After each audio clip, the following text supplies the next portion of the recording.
우리 다시 한번 마음을 다짐하겠습니다. 주여 말씀하옵소서. 말씀대로 직행하는 우리 모두가 되기를 축복합니다. 오늘 설교 제목이 순종이 최고의 예물입니다. 순종이 최고의 예물입니다. 우리는 세상에서 수도 없는 말을 듣고 수도 없는 소리를 듣고 있습니다. 세상에는 수많은 소리가 있습니다. 우리에게는 수많은 소리가 들려옵니다. 온갖 다양하고 잡다한 소리들이 들려옵니다. 우리는 도대체 누구의 소리를 들어야 하겠습니까? 누구의 소리를 듣고 어떻게 행동해야 되겠습니까? 내가 누구의 소리를 들어야 되느냐? 이 질문에 답변하기 위해서는 내가 누구인지를 알아야 됩니다. 내가 누구인지를 알아야 누구의 소리를 들을지 결정하는 겁니다. 내가 누구냐에 따라서 내가 들어야 될 소리가 결정됩니다. 나의 신분이 내가 들어야 될 소리를 결정합니다. 요한복음 10장 27절 말씀 같이 보겠습니다. 내 양은 내 음성을 들으며 나는 그들을 알며 그들은 나를 따르니라.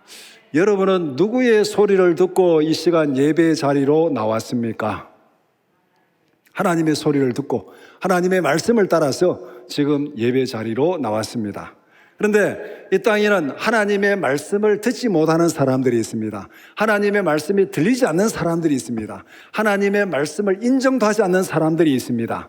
그런 사람들은 하나님의 자녀일까요? 자녀가 아닐까요? 하나님의 자녀가 될 수가 없습니다. 하나님의 자녀들의 귀에는 하나님의 말씀이 들립니다. 그러나 사탄의 자식들에게는 하나님의 말씀이 들릴 수가 없습니다. 내가 누구냐에 따라서 내가 들어야 되는 소리가 결정됩니다.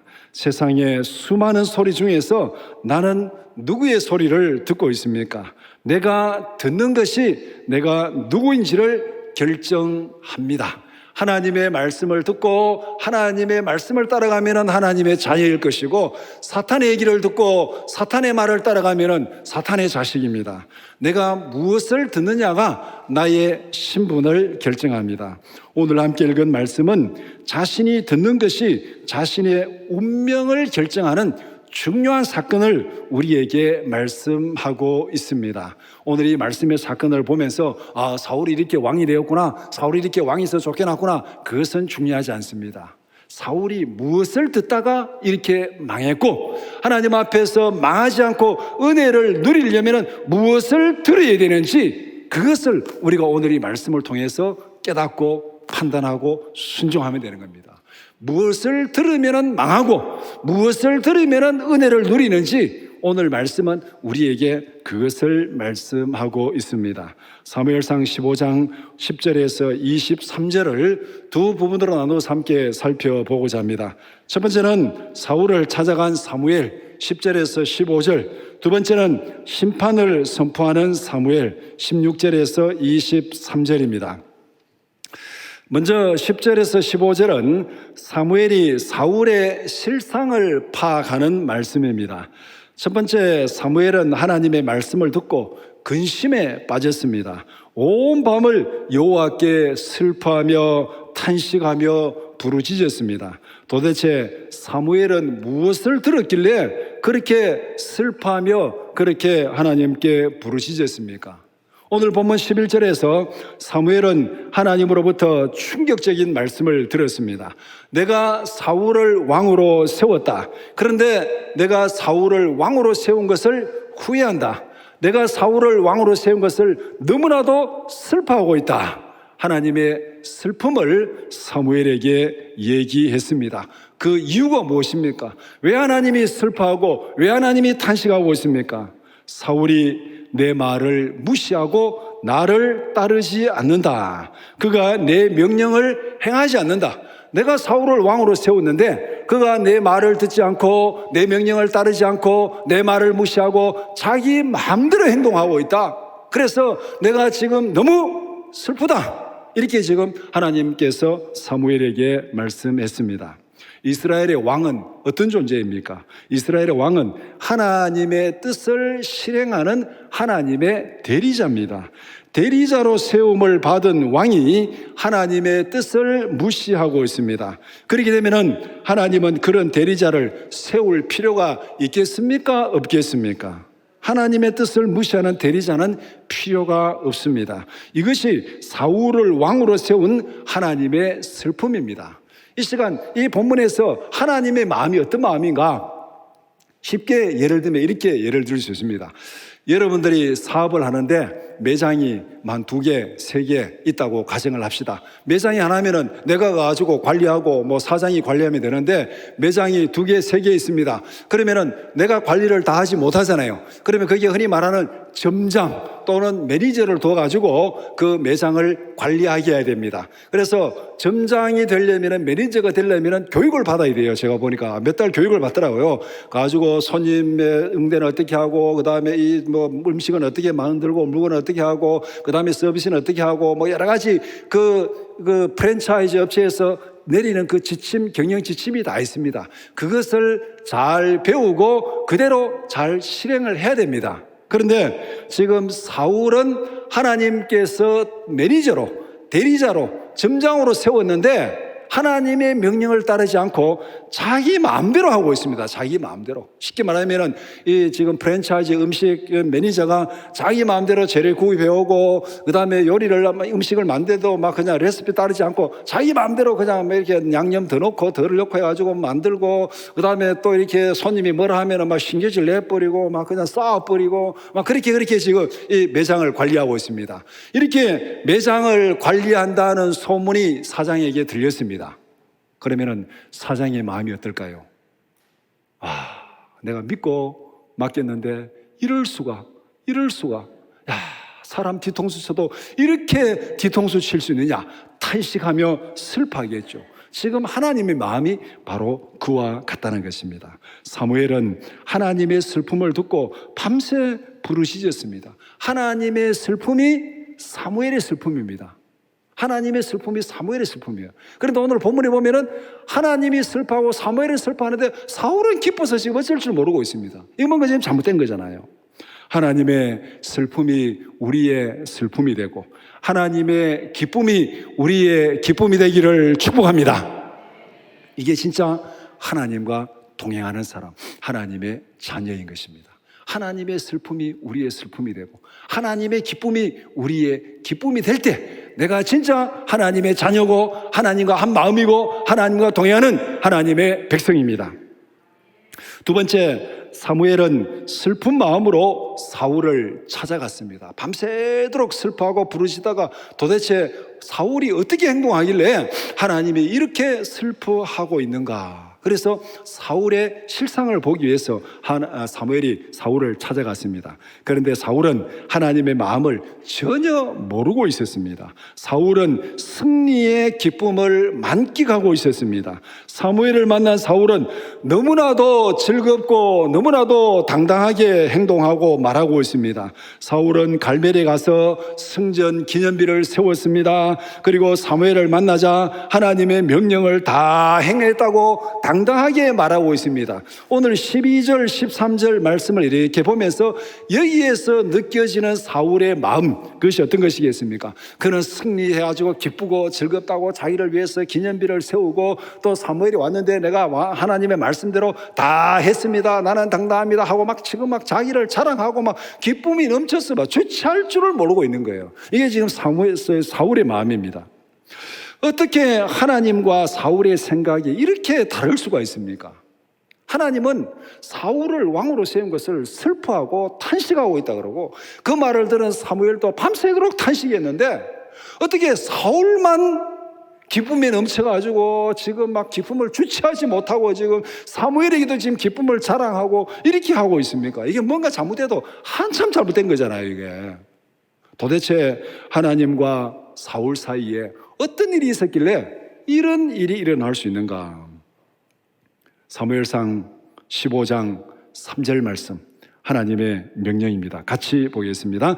지금 가서 아말렉을 쳐서 그들의 모든 소유를 남기지 말고 진멸하되 남녀와 소아와 젖먹는 아이와 우양과 낙타와 나귀를 죽이라 하셨나이다. 하나님께서 사울을 왕으로 세우고 왕에게 명령을, 사명을 맡겨, 대리자니까 사명을 맡겼습니다. 지금 가서 아말렉을 쳐라. 아말렉을 치는데 어떻게 치느냐? 거기 가서 모든 소유를 남기지 말고 다 진멸하라. 남녀와 소아와 젖먹는 아이와 우양과 낙타와 나귀 불문하고 하나도 남기지 말고 다 진멸하라. 이것이 사울을 왕으로 세우고 하나님께서 사울에게 주신 명령이고 사명이었습니다. 이 명령을 들은 사울은 어떻게 행동했습니까? 15장 9절 말씀 같이 보겠습니다. 사울과 백성이 아각과 그의 양과 소의 가장 좋은 것 또는 기름진 것과 어린 양과 모든 좋은 것을 남기고 진멸하기를 즐겨 아니하고 가치 없고 하찮은 것은 진멸하니라. 사울이 아말렉을 진멸했습니까? 안 했습니까? 진멸을 했습니다. 다 진멸했습니까? 일부만 진멸했습니까? 일부만 진멸했습니다. 좋은 것을 진멸했습니까? 보잘것없는 나쁜 것만 진멸했습니까? 나쁜 것만 진멸했습니다. 좋은 것은 살려두었습니다. 나쁜 것은 진멸했습니다. 그러면서 사울은 진멸했다. 사울의 행동에 대한 하나님의 평가, 또 사울의 행동에 대한 사울 자신의 평가가 어떻게 나타나는가? 이 15장 3절하고 15장 9절 두 개를 비교하면 분명히 거기에 차이점이 있습니다. 엄청난 차이점이 있습니다. 하나님은 완전히 다 진멸하라. 사울은 진멸했습니다. 좋은 것은 남겨두고 쓸데없는 것만 진멸했습니다. 여기에 대해서 하나님은 어떻게 평가하는가? 사울의 행동에 대한 하나님의 평가는 11절입니다. 11절, 내가 사울을 왕으로 세운 것을 후회하노니 그가 돌이켜 나를 따르지 아니하며 내 명령을 행하지 아니하였음이니라. 하나님의 평가는 사울이 하나님의 명령을 행하지 않았다. 다 진멸하라 했는데 지 눈에 보기에 좋은 거는 다 살려두고 지 눈에 보기에 나쁜 거는 다 진멸했다. 이게 지금 내 말을 따른 거냐? 예.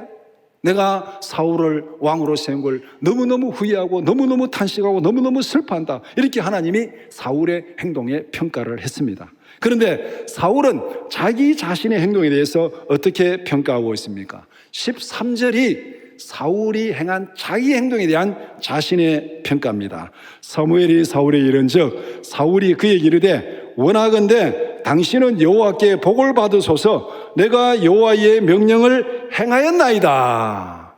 내가 여호와의 명령을 행하였나이다. 여기에 문제가 있습니다. 하나님은 철저한 순종을 원하십니다. 다 진멸하라. 사울은 자기 마음에 따라 선택적으로 순종했습니다. 요거는 소중하니까 살려두고 요거는 쓸데없으니까 죽이고 그렇게 선택적으로 순종했습니다. 거기에 대한 하나님의 평가 기준은 무엇입니까? 선택적 순종은 순종이 아니라 불순종이다. 사울이 내 말을 따르지 않는다. 하나님은 그렇게 딱 결정을 내렸습니다. 왜 그렇습니까? 하나님의 뜻에 따른 것이 아니라 자기 생각대로 판단하고 자기 생각대로 행동했습니다. 죽일까 말까? 누구 기준입니까? 내 기준이에요. 내 기준에 요거는 살려두고 내 기준에 요거는 죽이고. 그러면은 하나님의 말씀에 따른 것입니까? 자기 생각에 따른 것입니까? 자기 생각에 따른 거예요. 그러면 하나님께 순종한 것입니까? 불순종한 것입니까? 불순종한 것입니다. 이것이 하나님의 평가입니다. 선택적 순종, 자기 생각대로 자기 판단대로 행동하는 것은 하나님의 말씀에 따르지 않는 것이다. 그것은 하나님 앞에 불순종하는 것이다. 그런데 사울은 일부는 순종하지 않고 일부는 순종했으니까 나는 순종했다 생각하는 거예요. 사울의 착각은 오늘 우리에게도 충분히 있을 수 있는 비극입니다. 하나님 앞에 불순종하고도 순종했다고 착각하는 것, 이것은 사울이가 믿는 것이 아니고 오늘 우리에게도 충분히 있을 수 있습니다. 이거는 비극이에요. 왜? 하나님 앞에 잘못했으면 잘못했다고 인정하고 하나님 앞에 잘못을 깨달으면 거기에 회개할 수 있는 기회가 있고 구원의 길이 있는데, 잘못하고도 잘못했는 것을 깨닫지 못하면 거기에는 구원받을 기회가 없습니다. 그러니까 비극이에요. 오늘 우리도 자칫 잘못하면 이런 사울의 비극에 빠질 수 있습니다. 내 마음대로 하고 내 생각대로 행동하고 하나님의 일을 했다고 착각할 수 있다는 거예요. 내 마음대로 하고 하나님의 말씀에 순종하고 있다고 착각할 수 있다는 것입니다. 내 평가가 중요한 게 아니에요. 하나님이 나를 보시고 뭐라고 평가하시는가, 그것이 중요합니다. 그렇기 때문에 우리는 늘 내 자신의 평가를 우기려고 생각하지 말고 하나님이 뭐라고 평가하시는가, 거기에 늘 귀를 기울여야 됩니다. 그래야만 이 사울의 비극에서 우리는 벗어날 수 있습니다. 세 번째, 사무엘은 사울의 불순종을 지적합니다. 사울은 하나님의 명령을 다 행했다고 큰소리치고 있습니다. 하나님의 명령대로 아말렉을 다 진멸했다고 주장합니다. 사무엘은 슬픈 마음으로 사울에 이렇게 질문합니다. 그러면은 내 귀에 들리는 양과 소의 울음소리는 도대체 무엇입니까? 다 진멸했으면은 양의 소리도 들리지 않고 소의 소리도 들리지 않아야 되는데 도대체 이 양의 소리는 뭐고 소의 소리는 무엇입니까? 이게 지금 뭡니까? 당신 정말로 진멸했습니까? 정말 순종했습니까? 지금 이렇게 불순종을 깨우쳐주고 있는 거죠. 증거를 대면서 불순종을 깨우쳐주고 있잖아요.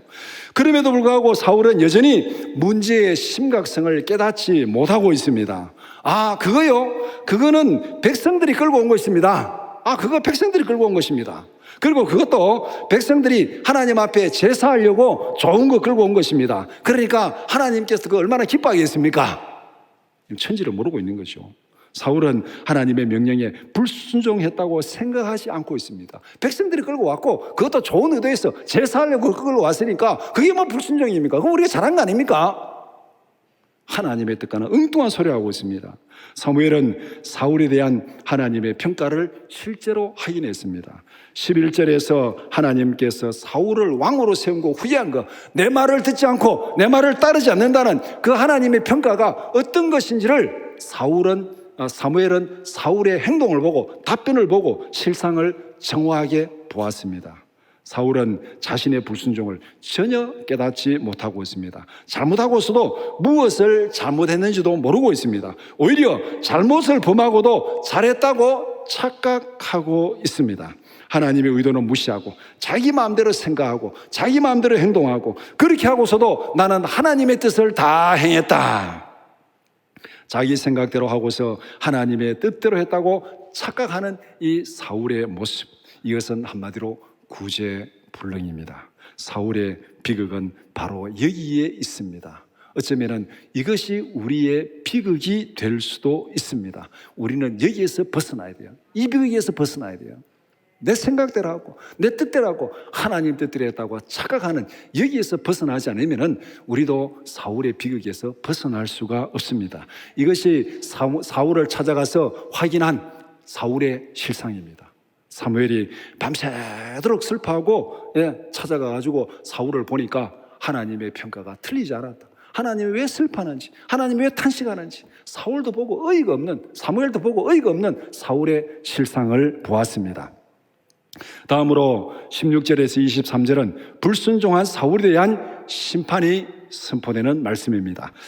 첫째, 사무엘은 사울의 불순종을 구체적으로 지적하며 책망합니다.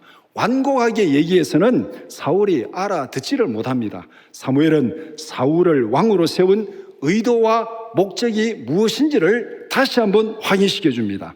여호와께서 당신을 이스라엘의 왕으로 세웠다. 당신이 그렇게 겸손하게 자기는 왕이 될 수 없다고 도망치는 그렇게 겸손할 때 하나님이 불러가지고 당신을 왕으로 세웠다. 그리고 당신에게 구체적인 사명을 맡겼다. 그 사명이 무엇인지 아느냐? 18절 말씀. 또 여호와께서 왕을 길로 보내시며 이르시기를 가서 죄인 아말렉 사람을 진멸하되 다 없어지기까지 치라 하셨거늘. 죄인 아말렉을 진멸하라. 하나님이 당신을 왕으로 세우고 당신에게 준 사명은 죄인 아말렉을 다 진멸하라, 없어지기까지 진멸하라고 하나님께서 당신에게 사명을 맡기셨다. 그러면은 여기서 사울이 가서 아말렉과 전쟁하는 이 아말렉과 전쟁의 성격이 뭔지를 우리가 분명히 알아야 됩니다. 아말렉과의 전쟁은 하나님의 심판을 수행하는 전쟁입니다. 왜 하나님께서 죄인 아말렉을 다 치라고 말했냐면은 출애굽기 17장에 보면은 이스라엘 백성들이 애굽에 나와서 가나안 땅으로 갈 때 그 르비딤 광야 협곡에서 아말렉이 완전히 이 언약 백성을 죽이려고 뒤통수 치면서 기습 공격하고 있습니다. 완전히 언약 백성을 치려고 기습 공격하고 있는데 그것이 하나님이 보시기에 아말렉이 너무너무 악한 행동을 했다는 거예요. 요거는 도저히 살려둘 수 없다. 두고 봐라. 내가 너의 이 악행을 반드시 심판하리라. 하나님께서 아말렉을 멸하기로 작정하신 거예요. 그리고 그 하나님의 작정을 지금 사울에게 가서 실행해라. 내가 아말렉을 치기로 심판하기로 작정했다. 지금 가서 쳐라. 이렇게 지금 하나님께서 사울에게 명령을 내렸습니다. 아말렉이 어떻게 이스라엘 백성들을 나쁘게 괴롭히고 행동했냐면은 우리가 다른 거 다 몰라도 사무엘 출애굽기 17장 내용이 뭐가 나오냐면은 이스라엘 백성들이 르비딤 계곡을 갈 때 르비딤 계곡이 굉장한 협곡입니다. 협곡을 지날 때 이 아말렉이 뒤에 와서 뒤통수를 쳤어요. 그때 전쟁이 여호수아가 가서 계곡에서 전쟁을 하고 모세는 산꼭대에 올라가서 기도하고 아론과 훌이 함께 기도하고 그 장면이 지금 아말렉과 지금 르비딤에서 전쟁하는 그 장면입니다. 그때 아말렉이 잘못한 그 일에서 하나님께서 아말렉을 내가 진멸하리라, 심판하리라. 그래서 하나님께서 이스라엘을 가나안 땅으로 인도하고 왕을 세우고 이제 사울에게 하나님께서 명령을 내렸습니다. 이 악한 아말렉의 죄인 아말렉을 완전히 치라, 그렇게 명령을 했습니다. 그런데 왕의 명령을 하나님의 명령을 들은 왕은 지금 어떻게 행동했습니까? 19절 어찌하여 왕이 여호와의 목소리를 청종하지 아니하고 탈취하기에만 급하여 여호와께서 악하게 여기시는 일을 행하였나이까? 왜 하나님의 명령을 무시하고 탈취하는 데만 정신이 없었습니까? 탐욕의 눈이 멀어서 하나님께서 맡기신 사명을 무시했습니다. 사무엘은 단호하게 지적을 하고 있습니다. 사명을 무시한 왕은 하나님 앞에 심판을 받을 수밖에 없습니다. 하나님이 당신을 왕으로 세우고 하나님께서 아말렉을 심판하라고 사명을 위해서 보냈는데 당신은 왜 아말렉을 진멸하지 않고 탈취하기에 빼앗기에 급급해가지고 하나님의 명령을 무시하고 하나님 앞에 불순종했습니까? 하나님 앞에 불순종한 왕은 하나님께 필요 없습니다. 하나님의 책임을 물을 수밖에 없고 하나님 앞에 심판을 받을 수밖에 없습니다. 이것을 지금 선언하는 거예요. 하나님의 심판을 지금 선언하는, 당신은 하나님 앞에 지금 심판받을 수밖에 없는 그 악행, 불순종을 했다고 하나님께서 사무엘이 사울에게 분명히 지적하는 내용이 바로 이 내용입니다. 두 번째로 사울은 여전히 자신의 불순종을 인정하지 않습니다. 사무엘이 지금 18절에서 19절에서 왕으로 세운 목적이 무엇이고 당신이 마땅히 해야 될 일이 뭔데 지금 당신이 어떻게 했느냐 이렇게 지금 조목조목 들어가지고 지금 증거를 대면서 불순종했다고 책망하는데도 불구하고 사울은 자신의 불순종을 인정하지 않습니다. 끈질기게 변명하고 남을 탓하며 자신의 잘못을 합리화하고 있습니다. 20절에 자신은 하나님의 말씀대로 순종했다고 주장합니다. 사무엘은 지금 순종하지 않았다고 책망하고 있는데 사울은 나는 순종했다고 그렇게 주장하고 있습니다. 그러면서 하나님이 시키는 대로 아말렉 사람을 진멸했습니다. 그 중에 아각 왕을 끌고 왔습니다. 이게 지금 앞뒤 말이 안 맞는 말이잖아요. 아각 왕은 왜 죽이지 않고 끌고 왔습니까? 진멸했습니다 하면서 아각 왕 끌고 왔습니다. 자기 주장에 대해서 자기가 지금 말도 안 되는 이 반대 증거를 지금 제시하고 있잖아요. 스스로 말도 안 되는 이 일로 지금 자기가 아말렉을 진멸했다고 주장하면서도 아각 왕은 살려놓았습니다. 말도 안 되면서도 계속 지금 주장하고 있잖아요. 진멸했다고. 자기 마음대로 결정하는 선택적 순종은 순종이 아닙니다. 말씀에 가감하는 것은 순종이 아니라 불순종입니다. 우리가 하나님의 말씀을 보고 듣고 읽을 때 거기에 이거는 안 되고 이거는 되고 내가 볼 때 이건 아니고 이거는 아니고 이렇게 하는 것은 이게 불순종. 이게 사울이 지금 그렇게 한 거예요. 이거는 되고 이거는 안 되고 이거는 살려두고 이거는 죽이고 자기가 지금 다 알아서 판단하는 거예요. 하나님은 이것을 싫어한다는 겁니다. 이것을 싫어한다는 거예요. 가감하지 말라. 신명기 12장 32절 말씀 같이 보겠습니다. 내가 너희에게 명령하는 이 모든 말을 너희는 지켜 행하고 그것에 가감하지 말지니라. 가감하지 말지니라. 가감하지 말라는 게 뭐겠습니까? 말씀 있는 그대로 받아들이라는 거예요. 받아들이고 순종하든지, 내가 정말 순종하지 못하면은, 내가 순종하지 못합니다. 죄송합니다. 그렇게 하면 돼요. 순종하지 못합니다. 죄송합니다. 용서하옵소서. 우리가 하나님의 말씀 앞에서, 하나님 앞에서 우리가 할 수 있는 말은 두 마디밖에 없습니다. 하나님 죄송합니다. 하나님 감사합니다.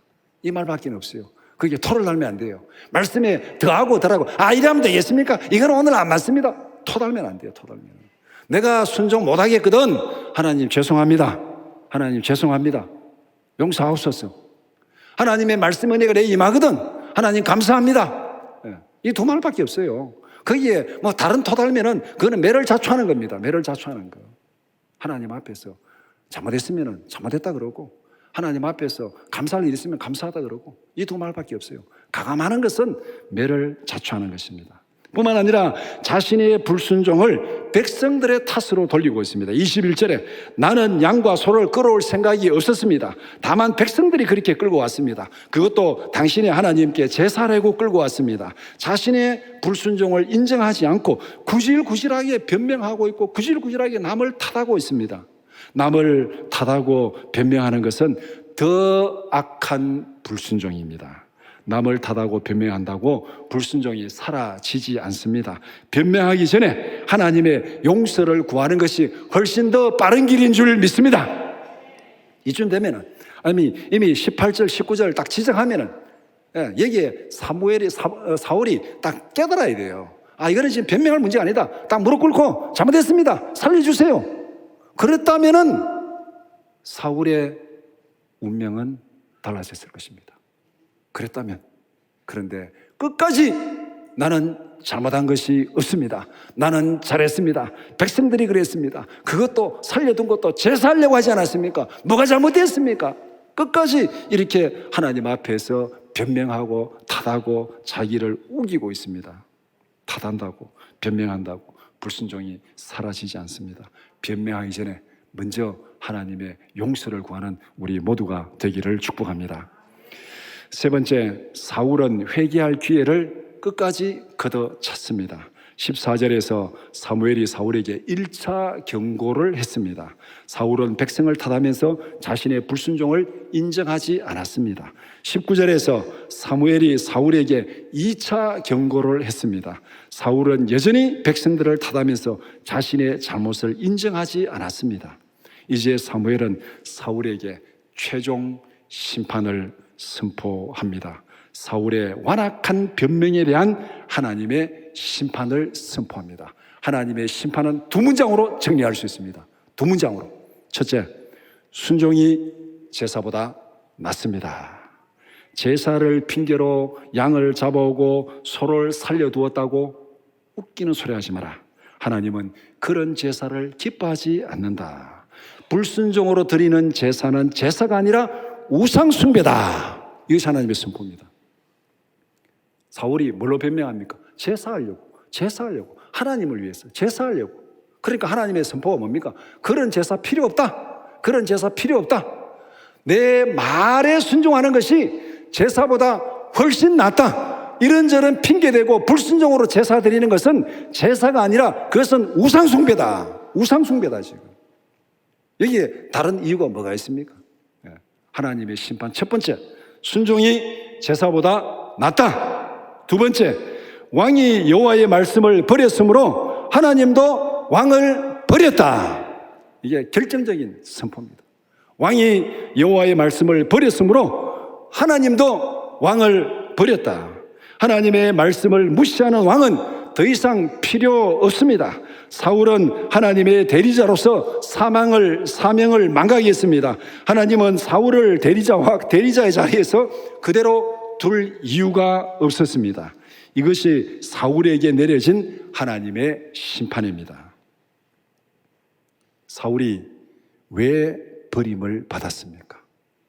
하나님의 말씀을 버렸기 때문에. 계속 지적하고 책망하는데도 불구하고 끝까지 말씀에 거역하고 완고하게 순종하지 않다가 버림을 받았습니다. 하나님의 말씀을 버림으로 사울이 버림을 받았습니다. 그렇다면 우리가 하나님께 버림받지 않기 위해서는 어떻게 해야 되겠습니까? 사울이 한 대로 반대로 하면 돼요. 반대로. 하나님의 말씀에 순종하라. 생명을 걸고 하나님의 말씀을 사랑하고 말씀을 지키라. 그러면 하나님이 생명을 걸고 우리를 지키시고 보호하실 줄 믿습니다. 이것이 오늘 말씀이 우리에게 선포하는 말씀이에요. 사울이 왜 버림을 받았느냐? 하나님의 말씀을 버리기 때문에 버림을 받았다. 우리가 하나님 앞에 버림받지 않고 하나님의 사랑 안에서 은혜를 누리는 방법은 뭐냐? 하나님의 말씀을 사랑하고 하나님의 말씀에 순종하고 생명 걸고 말씀을 지켜라. 그러면 하나님도 생명 걸고 지켜주신다. 이 말씀이 오늘 본문이 우리에게 선포하는 말씀입니다. 말씀을 정리해 봅시다. 나는 누구입니까? 나는 예수 그리스도의 보혈로 구원받은 하나님의 자녀입니다. 나는 누구의 말을 들어야 합니까? 우리를 창조하시고 구원하신 하나님의 말씀을 들어야 합니다. 하나님의 백성이 하나님의 말씀을 듣지 않으면 쫓겨납니다. 그래서 사울은 쫓겨났습니다. 사무엘상 15장 23절 같이 보겠습니다. 이는 거역하는 것은 점치는 죄와 같고 완고한 것은 사신 우상에게 절하는 죄와 같음이라. 왕이 여호와의 말씀을 버렸으므로 여호와께서도 왕을 버려 왕이 되지 못하게 하셨나이다. 우리가 하나님의 풍성한 은혜를 누리는 방법은 무엇입니까? 하나님은 그 방법도 우리에게 분명히 보여주셨습니다. 시편 1편 1절에서 3절 말씀 같이 보겠습니다. 복 있는 사람은 악인들의 꾀를 따르지 아니하며 죄인들의 길에 서지 아니하며 오만한 자들의 자리에 앉지 아니하고 오직 여호와의 율법을 즐거워하여 그의 율법을 주야로 묵상하는도다.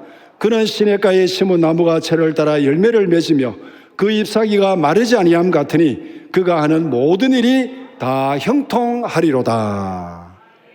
오늘 말씀 다 잊어버리고 두 구절만 딱 기억하시면 됩니다.